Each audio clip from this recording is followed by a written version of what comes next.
Good morning बच्चों, आशा करते हैं कि आप लोग बहुत स्वस्थ होंगे। हम लोग पढ़ रहे थे मैथमेटिक्स क्लास 10 के चैप्टर ट्रायंगल को, जो 6 नंबर पे है, और इसकी हमने कल फर्स्ट एक्सरसाइज कर लिया था। आज हम दूसरी एक्सरसाइज करेंगे और दूसरी एक्सरसाइज का पार्ट 1, अर्थात ये एक्सरसाइज हमें 2 वीडियो में ख़त्म करनी होगी। ठीक है, तो 2 क्लास में ख़त्म करने के लिए आज हम पहली क्लास इसकी देखेंगे। क्या है? ट्रायंगल का। तो पहली क्लास पे हम लोग आते हैं। पहला क्वेश्चन है, इसमें दे रखा है, एक आकृति दे रखी हुई है। ध्यान दीजिएगा, दे रखा कि एक आकृति 6.17 में अर्थात ये आकृति है फर्स्ट और सेकंड यानी कि दो आकृति है। तो फर्स्ट और सेकंड में डी जो है वो समांतर है बीसी के। इसमें बीसी में तो एसी ईसी और एडी ज्ञात कीजिए। डी जो है वो समांतर है किसमें? डी समांतर है बीसी के। डी समांतर है किसके? बीसी के। तो ईसी और एडी ज्ञात करना है, अर्थात पहले में हमें ईसी ज्ञात करना है और दूसरा वाला जो मिलेगा उसमें एडी ज्ञात करना है। तो ध्यान दीजिएगा, हम इस सवाल को किससे लगाएंगे? आधारभूत समानुपातिका प्रमेय से। किससे? आधारभूत समानुपातिका प्रमेय से। उसके नियम से इसको हम लोग लगाएंगे। इसमें दे रखा है एक ट्रायंगल है यानी कि त्रिभुज। देखो ध्यान दीजिएगा, एबीसी में क्या दे रखा है?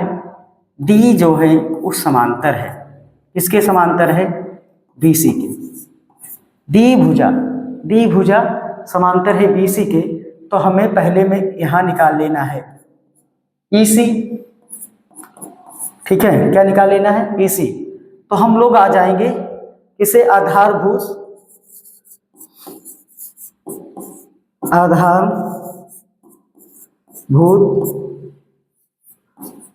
समानुपातिका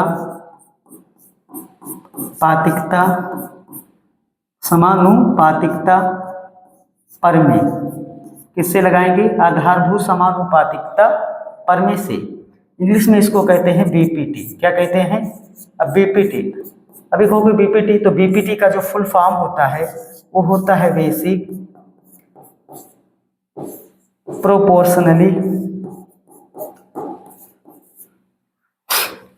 प्रोपोर्शनलिटी थ्योरम।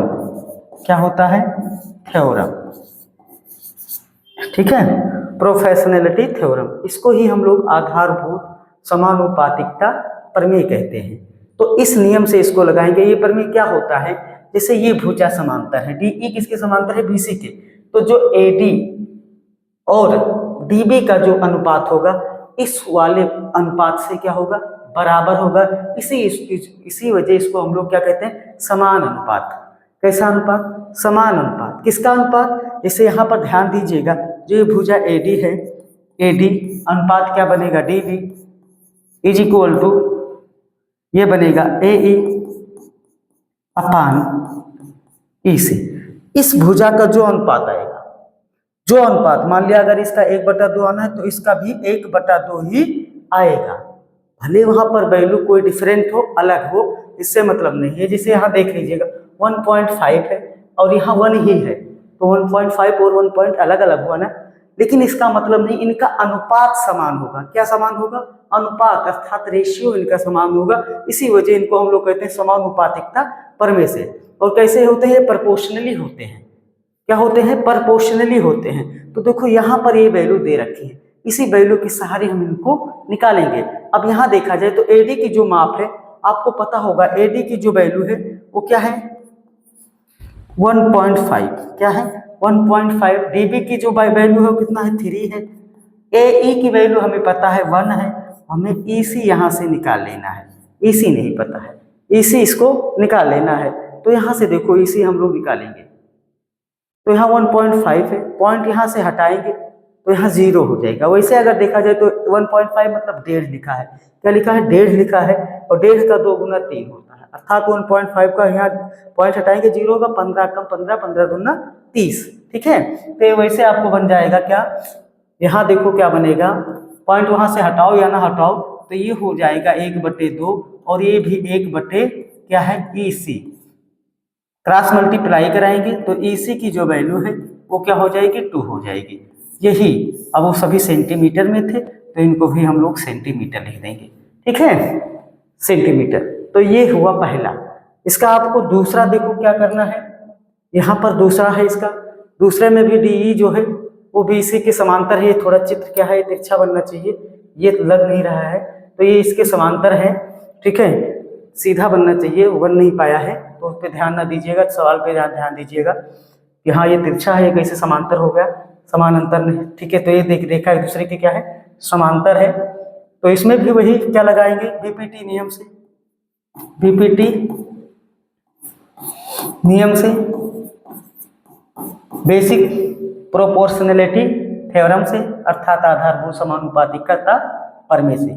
यहाँ पर भी आप वही लगाओगे कि AD अपान क्या बनेगा DB, AD अपान DB, और यहाँ पर भी AE अपान EC।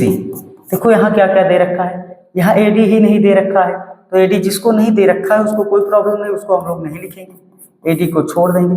DB की वैल्यू दे रखी है, ये 7.2 है, AE की वैल्यू भी दे रखी है, कितना है 1.8, और एक क्या दे रखा 5.4।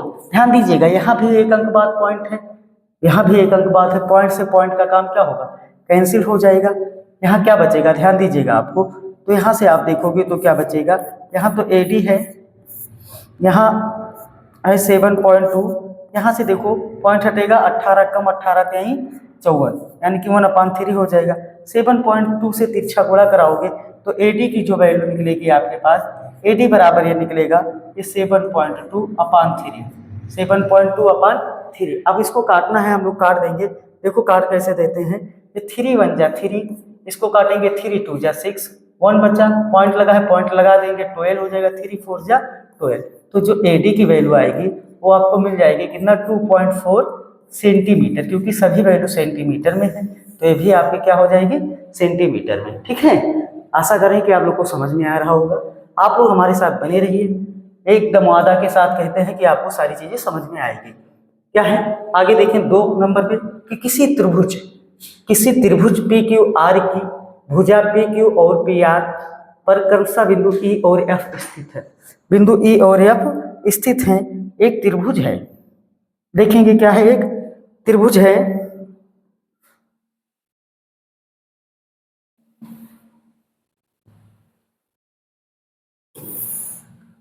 ये एक त्रिभुज है जिस पर कहा गया है, एक त्रिभुज है P Q और R, जिसके भुजा PQ और PR पर बिंदु E और F स्थित है, ठीक है। कहाँ स्थित है, ये मध्यवर्ती, ये सब बात नहीं कहा, बस इस बिंदु पे स्थित है।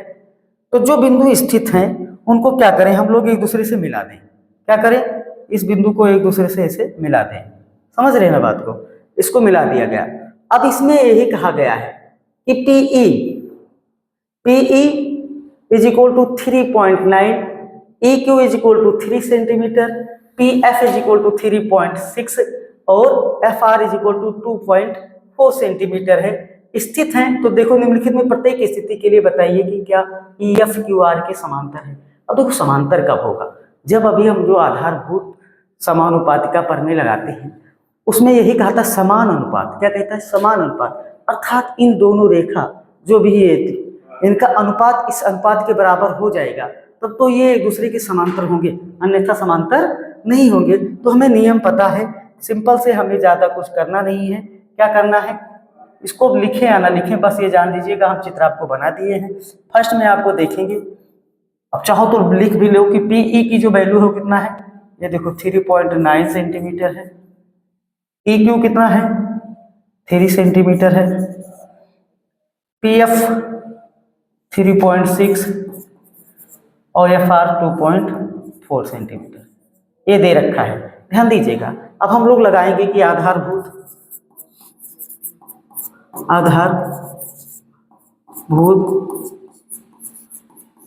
समानुपातिकता किसे प्रमेय से प्रमेय से। ठीक है, क्या होता है इसका प्रमेय, क्या निकलेगा, ध्यान दीजिएगा, ये आपका यही तो निकलेगा।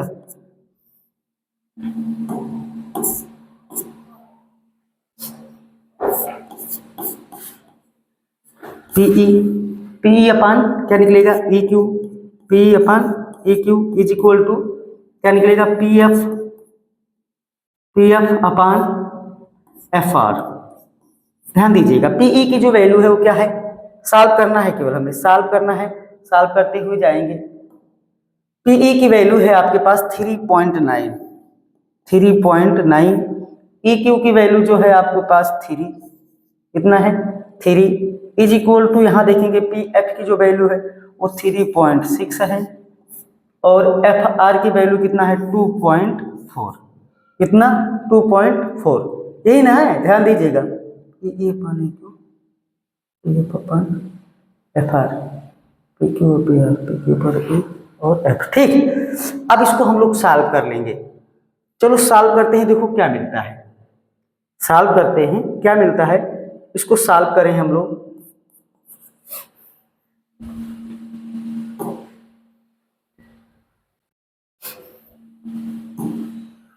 यहीं पे देख लिया जाए, इधर ही लिखते रहें, केवल हमें इतना देखना है। देखो यहाँ भी एक अंक बाद पॉइंट नीचे है और एक अंक बाद ऊपर है, यहाँ से अगर पॉइंट हटाएंगे हम लोग तो यहाँ क्या हो जाएगा 30 हो जाएगा। ध्यान दीजिएगा, ऊपर वाले में हम लोग पॉइंट हटाएंगे तो ये हो जाएगा 39 अपान नीचे 30 इज इक्वल टू क्या हो जाएगा 36 अपान 24। ठीक है, अब इसको अगर काट दिया जाए, किससे काट दिया जाए, कट रहा है ना, किससे कट रहा है, देखो ये 3 से कट रहा है, 3 1 जा 3, 3 से 0, ये 3 1 जा 3, 3 3 जा 9, इसे तो डायरेक्ट देखा जाए तो 12 से कट रहा है, तो 12 2 जा 24, 12 3 जा 36, तो ये तो आ रहा है 13/10, कितना 13/10, और ये कितना आ रहा है 3/2, तो ये तो देखने में ही लग रहा है कि एक दूसरे के इक्वल नहीं है, ये है इक्वल, तो इनका जब अनुपात इक्वल नहीं है तो ये रेखा समांतर नहीं हो सकती, अर्थात हम लोग सिंपल लिखेंगे, इसलिए कहेंगे कि जो ई एफ है वो समांतर नहीं है किसके, क्यू आर के, ई एफ जो है वो समांतर नहीं है क्यू आर के, अर्थात अगर इनका अनुपात ये समान हो जाता तो ये रेखा एक दूसरे की क्या हो जाती, समांतर हो जाती। तो ये था आपका पहला क्वेश्चन, क्या था, पहला था। दूसरा हम लोग देखेंगे, दूसरा हम लोग देखेंगे, चित्र यही रहेगा आपका। दूसरे में भी वही आधारभूत समानुपातिकता प्रमेय से लिखेंगे हम लोग, डायरेक्ट लिख दे रहे हैं। दूसरे वाले में हम लोग दूसरे वाले में चेक करेंगे, लिख दे रहे हैं आधारभूत समानुपातिकता प्रमेय से, क्या कहते हैं इंग्लिश में इसको, इंग्लिश में इसको कहते हैं बीपीटी, यानी कि बेसिक प्रोपोर्शनली थ्योरम से। ठीक है, चलो इससे इसको हम लगा रहे हैं। क्या होता है नियम, अभी आपने देखा है, आप देखेंगे इसमें इसी जो यही बन रहा है यही बनेगा, सेम यही चीजें हैं। ठीक है, चित्र भी यही है आपका, तो P upon E Q, P अपान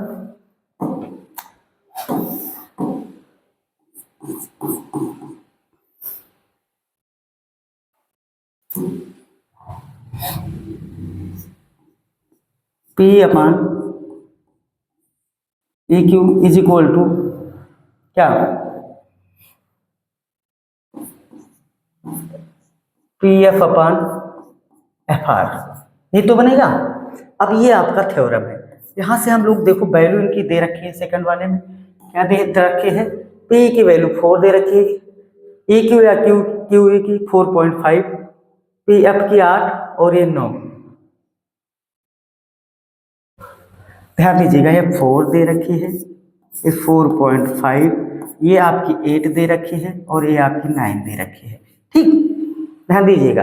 अब यहाँ से अगर देखा जाए तो यहाँ से अगर हम लोग पॉइंट हटाएं, क्या हटाएं, पॉइंट हटाएंगे तो ऊपर एक 0 बढ़ जाएगा, तो ये हो जाएगा 4 0 40 और नीचे हो जाएगा 45, और यहाँ आएगा आपका 8/9। देखो 8 और 9 से तो कोई कट नहीं रहा है, यहाँ देखो कट किससे रहा है, 5 से अगर काटा जाए तो 5 8 जा 40 और 5 9 जा 45।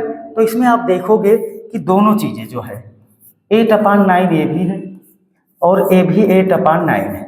तो अगर एक दूसरे के ये क्या है, बराबर हैं, तो यहाँ पर आप लिखोगे कि जो ई एफ है वो समांतर है। क्या है? समांतर है किसके? क्यू आर के। यही चीजें इसमें देखना था, किसके समांतर है? ई एफ जो है समांतर है। अगर यही अनुपात समान ना होता तो ये समांतर नहीं होता, जैसे कि आपके पहले में था। ठीक है, तो ये था आपके लिए। ये एक और बच रहा है, इसको भी आप देखना है तो देख लो, अन्यथा ये आपके लिए छोड़ना चाहिए था हमें। लेकिन चलो, इसमें कुछ चीजें हटके दे रखे हैं। क्या क्या दे रखा है, उससे भी लगाया जा सकता है। चलो,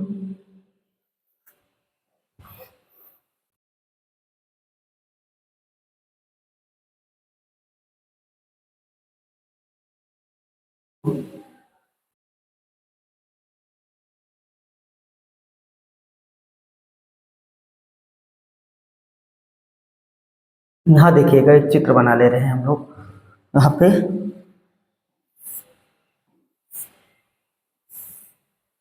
ये P है आपका, ये Q है, ये आपका R है, यहाँ पर एक EF है,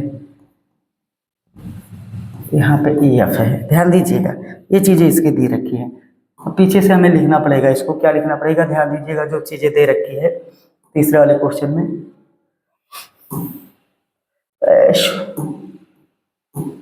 ये यहाँ पर दे रखा पी क्यू की वैल्यू 1.28 और पी आर की 2.56, 1.28 और 2.56।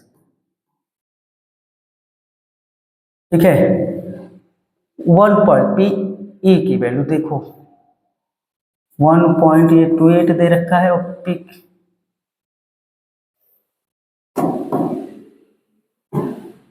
क्यू 1.28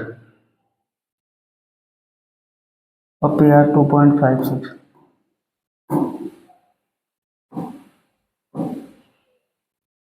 पी क्यू, ध्यान दीजिएगा, अब थोड़ा सा इसमें गलती हो रही है। ध्यान, ये वैल्यू पी से क्यू तक, अर्थात यहां से पूरी वैल्यू दे रखी है 1.28 यहां तक। ठीक, और पी आर की वैल्यू दे रखी है 2.56, यहां से पूरी वैल्यू यहां तक। ठीक, उसके बाद देखो क्या दे रखा है, उसके बाद दे रखा है, उसके बाद दे रखा है 0.18 सेंटीमीटर। किसकी? अब ये वैल्यू किसकी दे रखा है यहाँ पे? पी क्यू, पी आर और पी एफ। ये दे रखा है किसकी? पीई की है और ये पी एफ का है। ठीक है, पीई की है और ये पी एफ का है। 0.18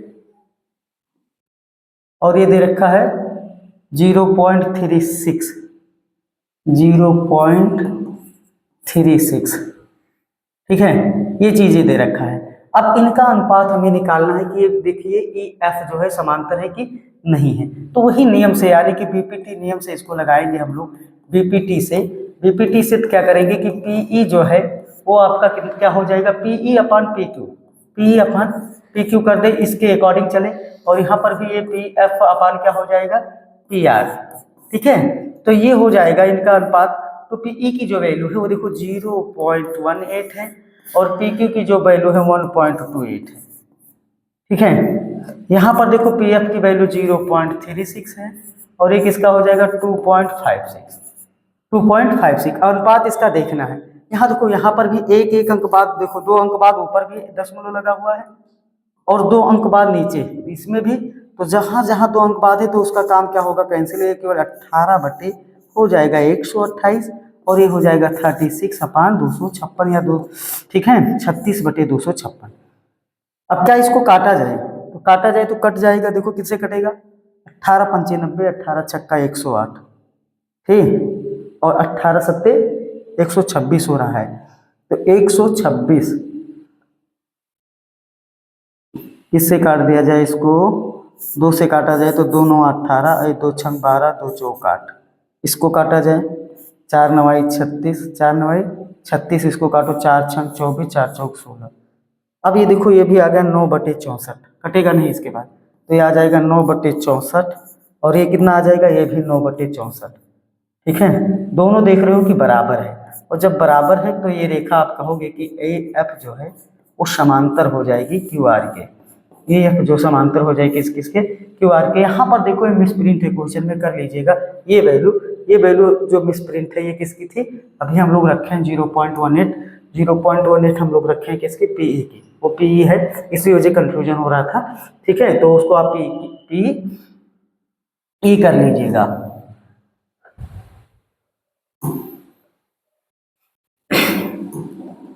अब तीसरा नंबर सवाल है, बहुत ध्यान से देखिएगा। तीसरा नंबर क्या है, एक आकृति दे रखी है 6.18, इसी का नाम दे रखा गया है 6.18 में यदि एल एम जो है वो सी बी और एल एन जो है सी डी हो तो क्या है, एल एम समांतर सी डी। ठीक है, ये चीजें बता रही है समान अंतर, और एन किसके समांतर है, सी डी के हो, तो सिद्ध कीजिए कि A M upon A B is equal to A N upon A D है। बहुत अच्छा सवाल है, ये चीजें इसमें दे रखी है। अब हम लोग देखो इसमें दो त्रिभुज बनने हैं, वैसे तो देखोगे कई त्रिभुज हैं, जैसे ये भी त्रिभुज ही बनेगा, ये भी त्रिभुज है, त्रिभुज नहीं काउंट करना है, लेकिन जो देखो ना किसके है, एलएम है किसके समांतर है, सीबी के, और एलएन समांतर है किसके, सीडी के। अब इनके बीच जो अंतर है वो समान अंतर है, और ये चीजें ठीक है, तो हम इसी त्रिभुज को ले लेंगे, एक बार ले लेंगे ए बी सी से, इससे लेंगे ए बी सी से। ध्यान दीजिएगा, एक एक त्रिभुज को हम लोग ले लेंगे त्रिभुज ए बी सी से, ए बी सी से, ए बी सी में अगर देखा जाए तो ए बी सी में क्या है, एल एम जो है, एल एम है वो समांतर है किसके, सी बी के, एल एम समांतर है किसके, सी बी के। तो अब हम यहाँ लगा देंगे आधारभूत, क्या लगा देंगे, आधारभूत समानुपातिकता, पातिकता, ठीक है, परमेय से, अर्थात बीपीटी से, किससे, बीपीटी से, ठीक है, बेसिक प्रोपोर्शनली थ्योरम से। ठीक, पहले में लिख दिए थे स्पेलिंग इसके। अब यहाँ देखोगे तो ये क्या बनेगा आपका, ये क्या, ध्यान दीजिएगा, ये आपका बनेगा A M upon B M, ठीक, A M upon B M is equal to A L upon L C या सी है। ठीक है, चलो सी एल ही लिख लो, कोई प्रॉब्लम नहीं। अब ये मिला तो इसको हम लोग फर्स्ट मान के ऐसे छोड़ देंगे, आगे ध्यान से देखेंगे। अब हमने देखो ये चीजें क्लियर कर ली है, ये रह गई यहाँ तक, ये वाली। अब हम इसके बाद क्या लेंगे, ए डी और सी से, किसके, ए डी और सी से, कैसे, यहाँ से जाएंगे इसको और इसको और इससे लेंगे, इसमें ये रेखा जो है ये इसके समांतर है। ठीक है, तो हम लोग लेंगे पुनः क्या,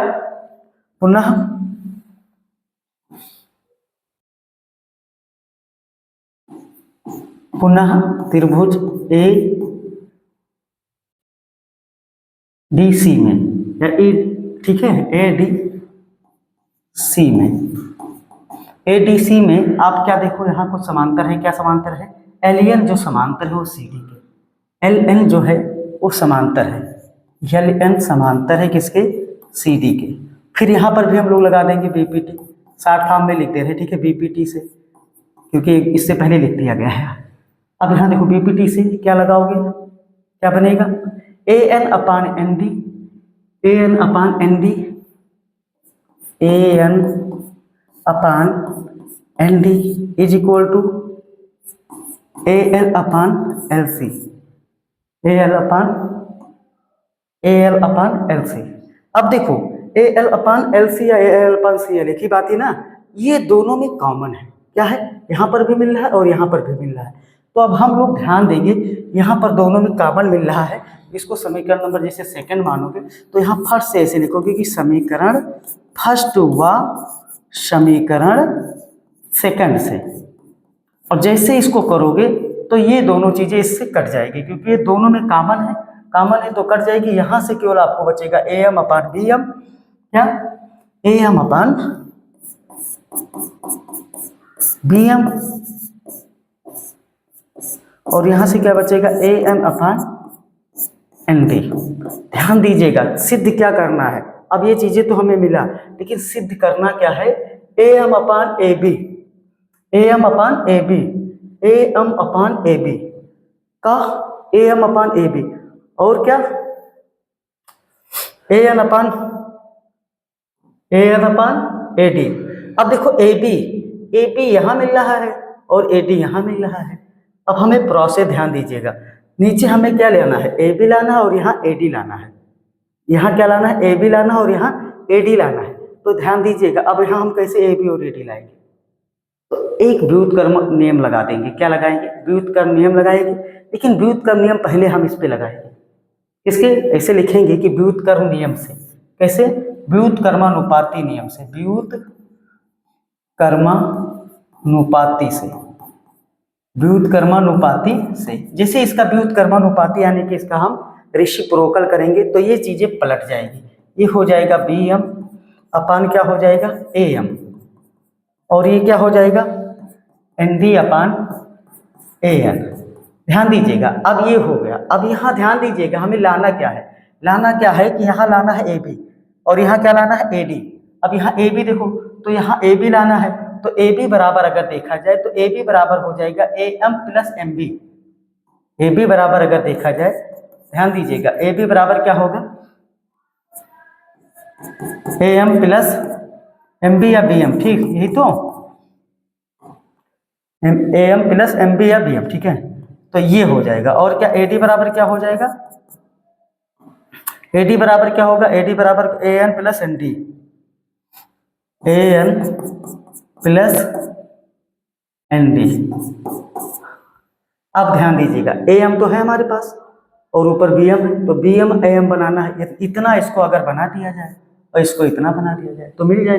तो क्या करें कि दोनों पक्षों में एक जोड़ दें, क्या करें, दोनों पक्षों में एक जोड़ दें, दोनों पक्षों में क्या जोड़ें, एक जोड़ने पर, एक जोड़ने पर। अब ध्यान दीजिएगा कि जब किसी इस तरह के जो क्वेश्चन होते हैं उसके राइट एंड लेफ्ट साइड में अगर बराबर प्रोसेस किया जाता है जो भी चीजें का, तो उससे उसमें कोई परिवर्तन नहीं होता। तो हम लोग यहाँ एक जोड़ रहे हैं, तो ये आपके पास BM है, BM अपान AM, ठीक, यहाँ पर भी प्लस 1 कर दिया गया, और यहाँ पे देखो ND अपान AN, यहाँ पर भी प्लस 1 कर दिया गया। अब जब प्लस 1 कर दिया गया तब इसका हर बराबर कर लिया जाए, क्या कर लिया जाए, जैसे हर बराबर करेंगे तो ऊपर देखो क्या बनेगा, ये BM है, AM इसमें गुणा करेगा तो प्लस AM हो जाएगा, ठीक, और नीचे क्या बनेगा AM, नीचे यहाँ पर भी देखो ND है, यहाँ पर क्या बन जाएगा ND प्लस AN, और नीचे भी आपके पास AN है। अभी इस चीज़ों को हमने यहाँ देखो लिख दिया था, इसीलिए इसको लिख दिया गया है। देखो AB बराबर क्या है, BM प्लस AM, तो BM प्लस AM यानी इतना बराबर AB हो जाएगा ना, जब इतना बराबर इतना होता है तो इतना बराबर इतना, अर्थात ये हो जाएगा आपका AB, और नीचे जो है वही रहेगा, और यहाँ पर ये क्या हो जाएगा AD।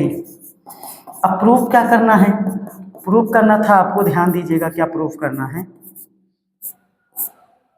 प्रूफ आपको क्या करना था, देखिएगा प्रूफ ये करना है AM upon AB, AM upon AB।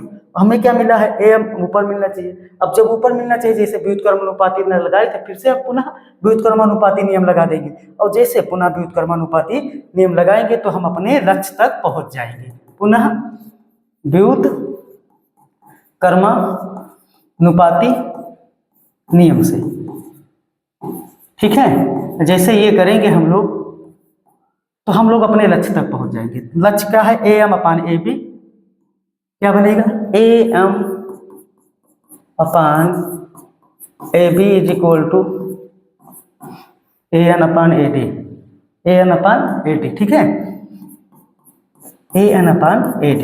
यही चीजें हमें क्या करना था, प्रूफ करना था, यही चीजें हमें सिद्ध करना था, तो यही हमें प्रूफ करना था। अब ये हमारा हो गया प्रूफ, ठीक है, तो ये था प्रूफ। आज का अंतिम सवाल है, आज का अंतिम सवाल पे हम लोग चलते हैं। क्या है, बहुत अच्छा सवाल है, सेम वही प्रोसेस है, हमें इसको करवाना नहीं चाहिए था, जब उसको करवा दिए हैं, लेकिन हम करवाएंगे, क्योंकि आप लोग जानते हो कि हमारा प्लेटफॉर्म नया है। हम लोग ये नहीं चाहते हैं कि कोई बच्चा ये कहे कि हाँ इसको छोड़ दिया गया है।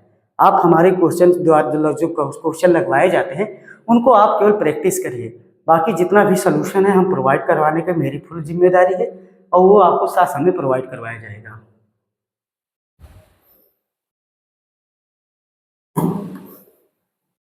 चलेंगे हम लोग। सेम प्रोसेस है, हमें प्रूफ करना है। प्रूफ जो करना है उसको हमें देखते हुए चलना है। क्या प्रूफ करना है?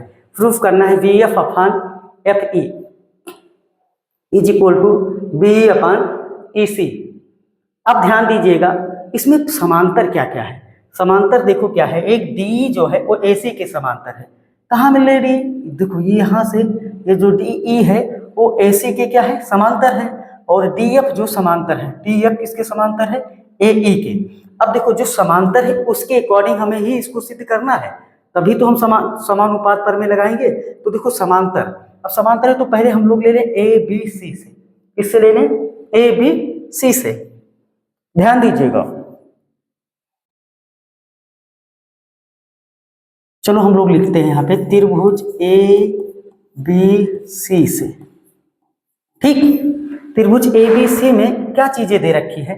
ए बी सी में हमें देखा जाए तो ये दे रखा है डी ई जो है, डी ई जो है ये समांतर है। किसके समांतर है? ए सी के, ए सी के इसके समांतर है। तो अब हम यहाँ पर लगा देंगे वही बीपीटी नियम से। अब पूरा तो लिखने की जरूरत नहीं, समझ रहे हैं क्यों? क्योंकि कई बार पीछे लिख चुके हैं, तो हम लोग लगा देंगे किससे? बीपीटी से। ठीक है, अब बीपीटी से जैसे लगाएंगे बाबू तो देखो क्या मिलेगा, पहले एडी मिलेगा अपान क्या मिलेगा? एडी अपान डीबी, एडी अपान डीबी। और किसके समांतर है? ध्यान दीजिए कौन सी रेखा? ये समांतर थी डीई, यहाँ से ये वाली, ये समांतर थी इसके। तो कहाँ जाएंगे? BE upon EC. कहाँ? BE upon EC. ठीक, इतना मिल गया, कुछ नहीं करना है बस। फर्स्ट छोड़ देंगे, फर्स्ट मान के। अब हमें देखना है दूसरा समांतर, डी एफ ही है इसमें भी। इसमें देखो डी एफ है, डी एफ है, ये डी एफ ही समांतर है। किसके समांतर है? ए ई के।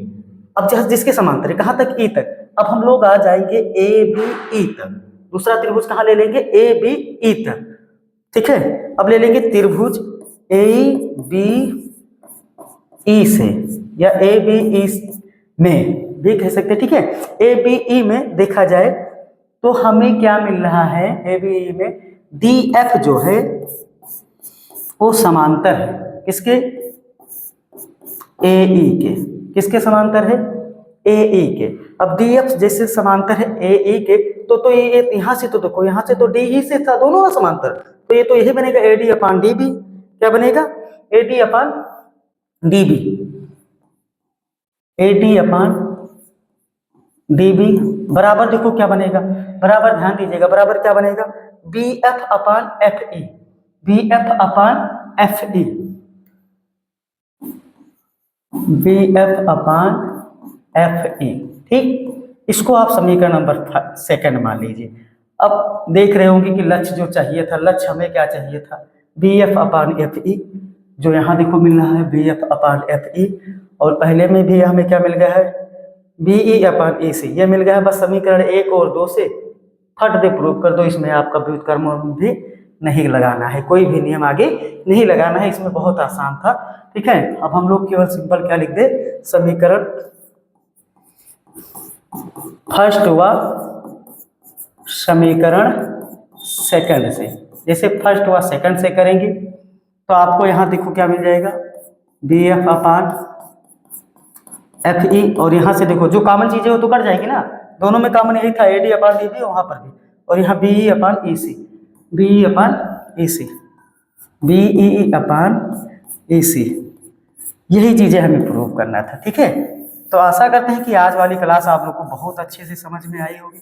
अगर नहीं समझ में आई है तो वीडियो को जरूर दोबारा देखिएगा, वादा करते हैं कि समझ में आएगी। ठीक है, बचा हुआ इसका जो रिमेनिंग क्वेश्चन है वो अगले लेक्चर में समाप्त कर दिया जाएगा।